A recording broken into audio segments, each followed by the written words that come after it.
It's time to present Scott DuPont to bring you another episode of Finance Your Movie with tips and strategies to help you get your money to tell your story. It's time! Thrilled to be here back this week on Finance Your Movie with Ron Jackson, writer-producer of the brand new movie, Murder and Cocktails. Welcome, Ron. Thank you. Thank you. So before we get into your movie and movies, you've done a few of them, I want to just briefly understand a little bit about your background. You went to American University in DC, and then you became a writer and a financial publisher?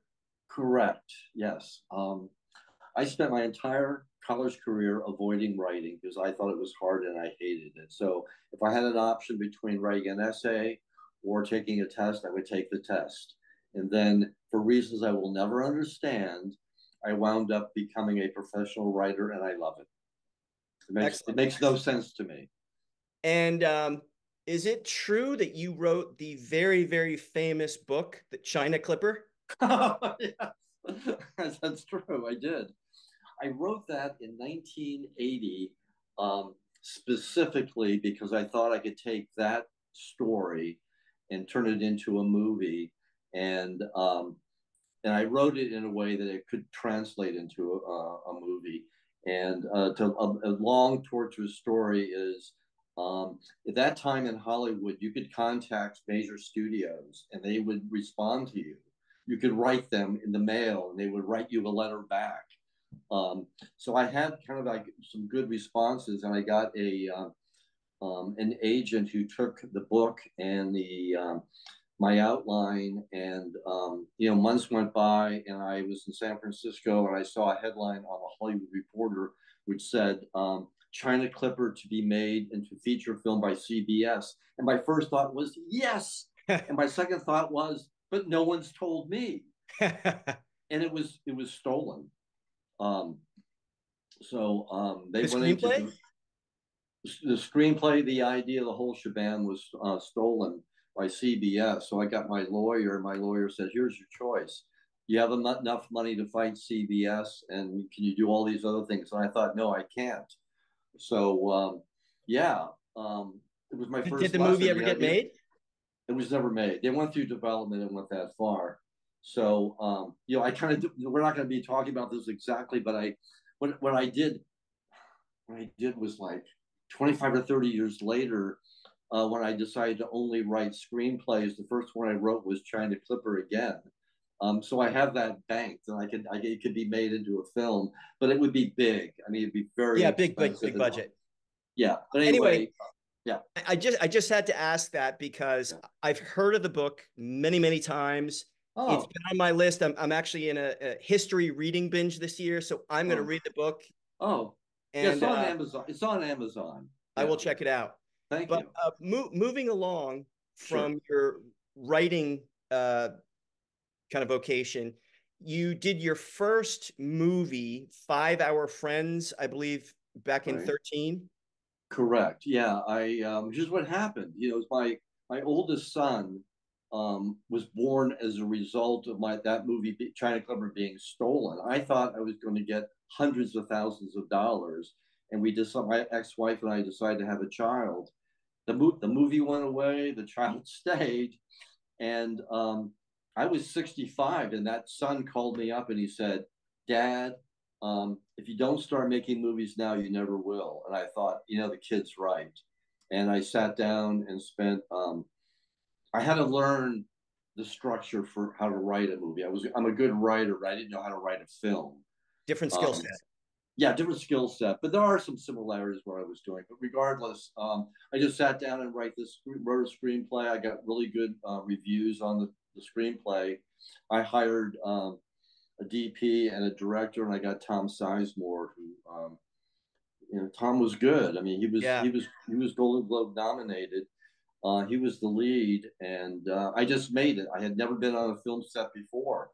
And, so is this something you executive produced yourself, or did you raise some of the money? I executive produced it myself. What was the budget? It was around $200,000. Wow. Wow. Yeah, I don't know if you think that's high or low. I will take you through $200,000, and I look back on that now, and Tom Sizemore was really good.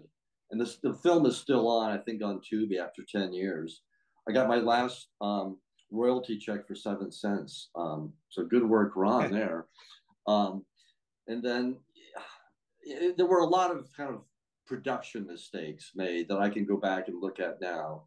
I'll lead you a little bit here. My second movie I did maybe 4 or 5 years later called Selfie Shootout, which I don't think is on TV anymore. And I did that sort of as a favor to the DP from 5 Hour Friends. And Now, was that something you executive produced yourself, or did I you go did. raise some of the money? No, I tried to raise money, and raising money is hard. So I was able to get that budget to 135,000. Wow.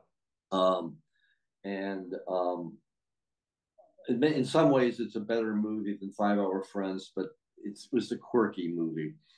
And then we'll come to current, and so Murder and Cocktails. Murder and Cocktails. So it had been a couple of years since I had actually produced anything, and I was writing. I'm a good, fast writer, and I have all these scripts banked. I'm going, I know you have to face facts in this business.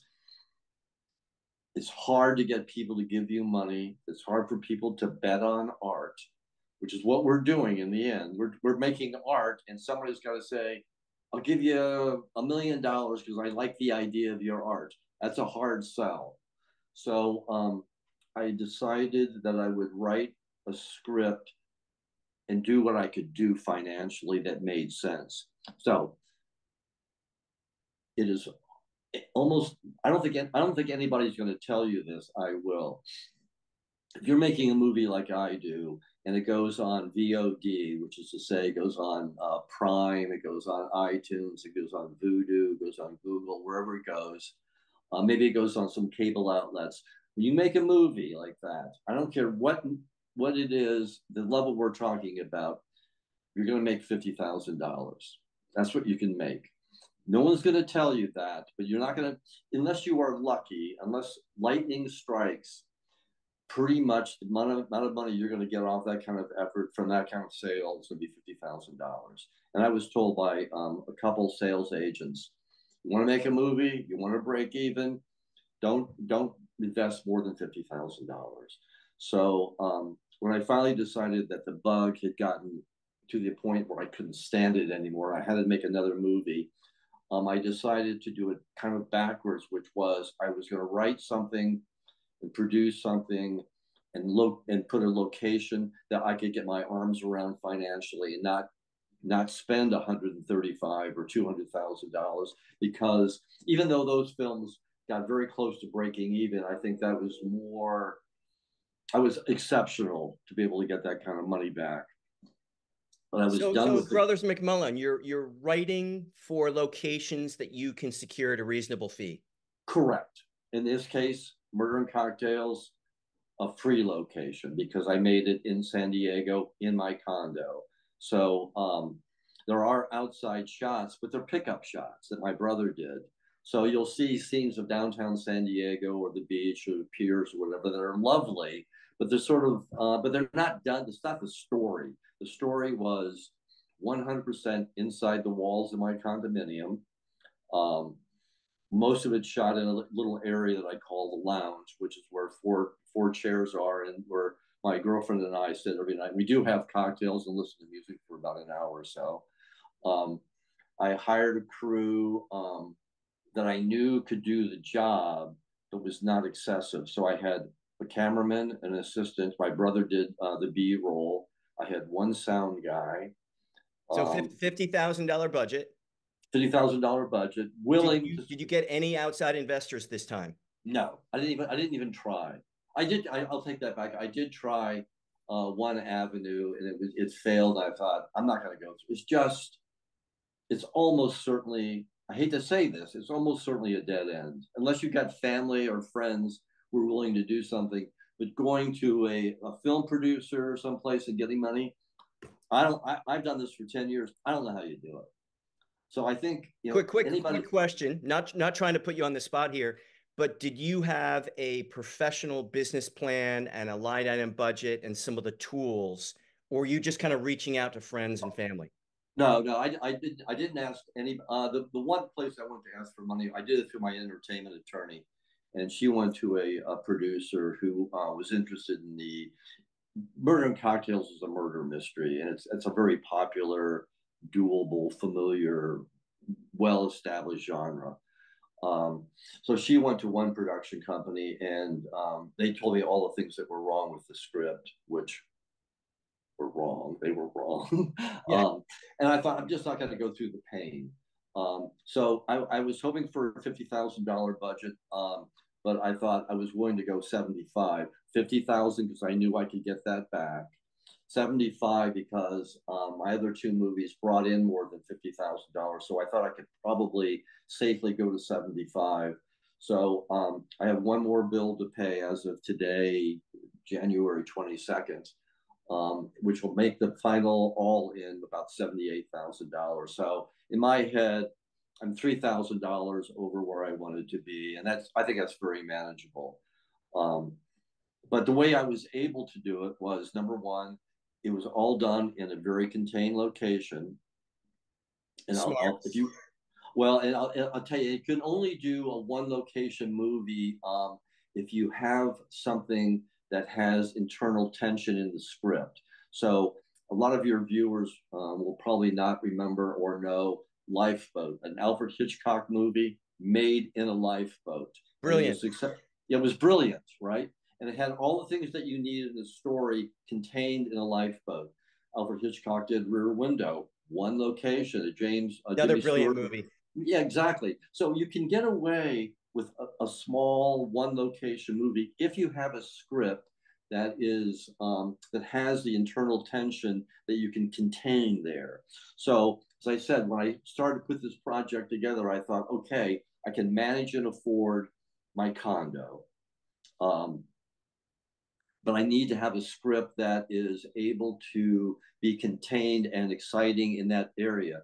So I sent the idea to my entertainment attorney, who's kind of an agent, and she said, "Nice idea, but there's no motor to drive the story." And I thought she's right. I had like really good, funny dialogue and little scenes, but there was nothing moving the story forward. I'm a big fan of 1920 to 1960. I like classic film for one reason. All of those stories were better stories than we have now. And I think the reason they were better stories is they did not have technology. They had to rely on great acting. They had to rely on a good script. They could not distract us with CGI explosions in space. Visual effects. Yeah, it was all about the story. So there's a movie that you may know called The Thin Man. It was a 5-part series. It was a murder mystery, and they always had the motor, which was trying to solve the murder while they had kind of parties and fun, and it was very attractive. Let me ask you, did the first Knives Out murder mystery give you an inspiration for this, or you were No, already in the writing no, process? no, not at all. No, it was really, the inspiration was really from the 1930s Thin Man series. That series was successful because Myrna Loy and William Powell, who were the leads, everybody thought they were really married. Everybody thought they were really in love because they were so charming. And then what drove the movie was there's a murder, they try to solve it, and they eventually solve it. Kind of a simple formula. There's not anything really tricky about that. But if you guys see Murder and Cocktails, you will see two really good high-end SAG quality actors and actresses who lead the Jessica Newfield and Jason Bernardo, unknowns, nobody knows them, great actors. I thought the trailer was brilliant. You can see it on, I guess, on YouTube right now, and the production value of the movie based on the trailer, I haven't seen the movie yet, looked well over, to me, 200K. Oh no, I think you're right. It was shot on 4K by the DP that worked for Paul Schrader, who did DP. Oh, wow. Paul Schrader. Yeah. The director, Henry Barriel, had done 6 feature films. His first film was sold out of Sundance. Wow. A great director. Henry and I agreed, since he had done 6 films and I had done 2 and a number of shorts, he and I agreed this. There's no ego for us anymore just to do a film. What we wanted to do was a film that was on the edge of great. And we decided the one way of doing that is you've got to have actors who can deliver the script and the direction. So we spent more time than you can imagine waiting to get the actors that could do that. So we got Jessica relatively quickly. She had a brilliant, spot on audition. It took us months to find Jason. And I went through, what I did was I went through IMDb and looked at every reel and actor that was kind of in the financial area that I could afford, who had done something, who had a good reel, who I could see. And we had Jessica and Jason get together for a chemistry read to make sure they got along and they had sort of a natural chemistry. Well, after we hired them on their own, unbeknownst to me and the director, Henry, they had several cocktail dates, one at the Polo Lounge in Beverly Hills, just to, kind of like familiarize themselves with the show. It was great. And when they showed up, it was really like perfection. It was really, and then every actor I was able to get, they were all paid. It was a non-SAG production, so it's not union, but I paid everybody SAG ultra low wages. I ran the set as though it was SAG, except for a few of the details you have to do. But we followed all the rules, and we got actors that were just, if I had paid them $10,000, I would not have hoped for anything better from all the actors. Were great. I mean, and they all loved the story. And I would, if Well, anybody you put every single penny on screen. It seems you put the money on screen to get the value. Yes, yes. So I don't mind revealing. It was like it'll be $78,000 when it's done. All the actors were paid SAG ultra low wages every single day. They all got meals, whatever else SAG requires, I forget. The DP, I told he got paid. He brought the equipment in, he got paid. Henry got paid. Everybody got paid. I had one PA who was who came in to do makeup, who frankly, I didn't even want him to be on set because the condo is not that big and I didn't want that many people in here. She was so good. She was like getting meals for everybody. She was doing makeup. She was helping with wardrobe. I wrote her a small check. And you can do all this, but you have to hold on to your values. Namely, there's so much competition now. There are so many you have creative control, right? 100% if you're putting up the money. 100% creative control. And like I said, Henry and I, the director, agreed at the very beginning, there's no reason for us to do this professionally or financially unless we really think we can do something that is on the edge of great. Because in the end, we're competing against Barbie, we're competing against Oppenheimer, we're competing against murders only in the building. That's our competition. Nobody cares that I only spent $78,000. What they care about is that they see a great production and they are going to dedicate $3 or $4 and 2 hours to the movie. That's what they care about. So Henry and I went in with that attitude. We've got to take the money we've got. We've got to have the patience to get all the actors who can do what we need them to do. Not bad. They have to be great. And we just waited for that to happen. And it took us, I'm going to guess, maybe 6 months to really finally cast the whole thing. Our casting director was in New Zealand. So we Zoomed like this. Modern technology. Yes, it was all done with technology. And then we got all the audio, all the auditions online. We looked at them, we talked about them, rejected almost everybody. But like I said, yes. Let me ask you this. You've obviously chosen the path to keep 100% creative control. You're Yes. passionate. You're going to make these movies. You're making them for greatness. You made money or some money back on the first two movies already, correct? Correct. Yes. So what advice would you give to other filmmakers who are on the fence?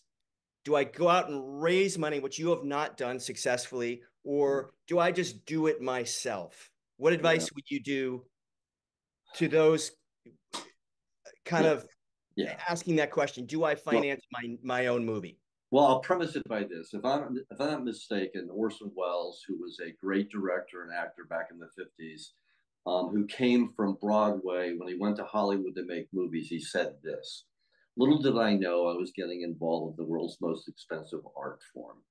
So, making a movie, bottom line, you've got to have some bucks. Maybe you can do it. I think you could probably do it for less money than I did. You might be able to get away with $35,000. Um, you might be able to. I don't know how you could do that, but you've got to have some money somehow. And if you can't get your parents or your friends or your work associates to put up the money, you're going to have to figure out how to do it or not do it. So I wanted creative control to the extent that you can. I mean, obviously, the director has a lot of input.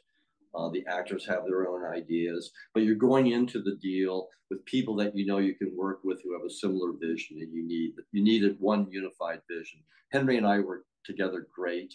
The two leads, fantastic. I mean, they were, like I said, they went out on their own and were like trying to find that chemistry that you need that people like on screen. So, look, I'm doing this because I love movies and I love great movies, and I don't believe I'm quite there yet. I think I'm a movie or two away. And I don't think I need millions and millions of dollars. I think I need maybe $800,000. I think you can do a great film for that kind of money. Obviously, you put yourself in a different distribution area. But my bottom line advice is you've got to love it. You've got to have the passion to go through a lot of pain and it's the time. And you've got to have a script that is doable.